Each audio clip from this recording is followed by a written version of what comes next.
Hi, I'm Ruth Rickey, and today I'm going to show you one of the newest, coolest flowers from Caljava. I mean, would you look at this thing? It's like as big as my head, right? I mean, it's huge. This is their 6-inch peony, and it's designed to go on the top of a cake, and I think it's like ridiculously beautiful.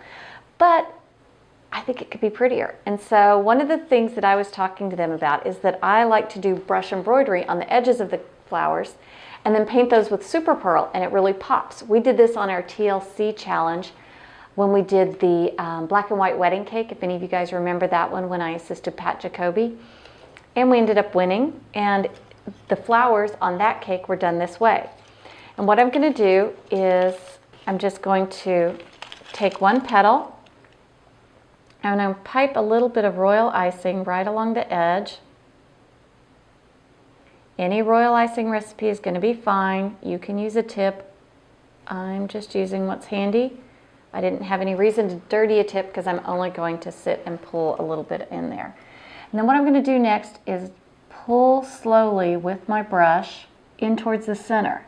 And that is going to give me some brush strokes that are covered in royal icing.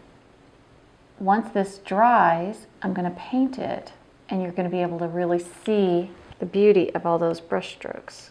I'm going to come around now to the side of the flower.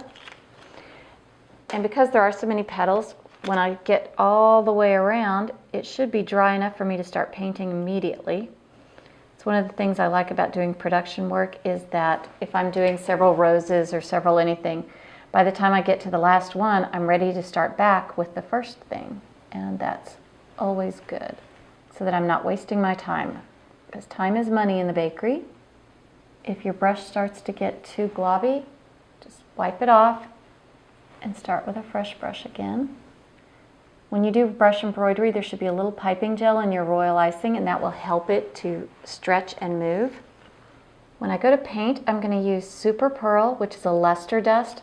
Lusters have shimmers, whereas your petal dusts are flat and kind of matte.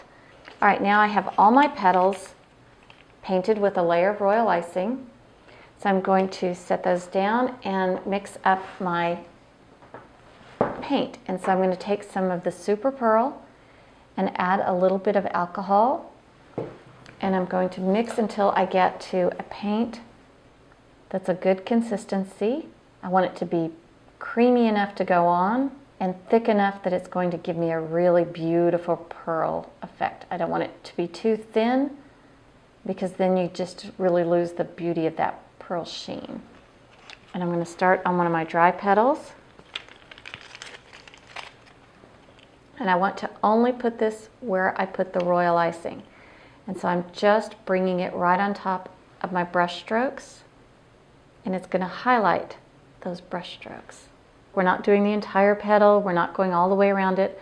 I'm just getting that top edge, because that's what's going to be noticeable to your bride, and that's what's going to frame the flower, and so that's going to be plenty. If your paint starts to dry up, add a little bit more alcohol. If it gets too watery, add a little bit more petal dust. Luster dust. You want to keep working until you've got a paint at the right consistency so that it's going to show up. I think this is a pretty technique to do on any of the Caljava flowers that are a little more open, like a dog rose, their lilies. The anemones would be beautiful as well. Even a tulip might be really pretty done with this technique. Anything like that where you can get the emphasis of the petals and really follow the top outline of them, those are made for this. Okay, so now I have a beautiful framed piece of art here with this. It's just so pretty. But now the center looks a little dull by comparison. So what I'm going to do is add a little bling. I could paint this with Super Pearl, but instead I'm going to take my piping gel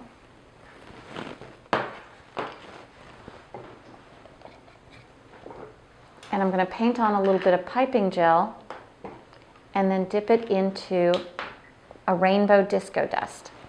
And the disco dust is going to add another dimension of sheen and shine onto the tips of my stamens, and it's only going to stick where I've put the piping gel. And what I'm going to do is dunk these into the disco dust. This is going to look like a formal flower, perfect for the bride. Now the stamens are as dressed as my petals. All I have to do now is add it to the top of my cake. And I've pre-poked my hole into the cake and inserted a straw so that I'm not putting the wire down into the cake itself. And I can arrange the petals however I want. They can be more open, more closed. I can bring my stamens to life. Gorgeous. And there's my stunning display, perfect for any bride.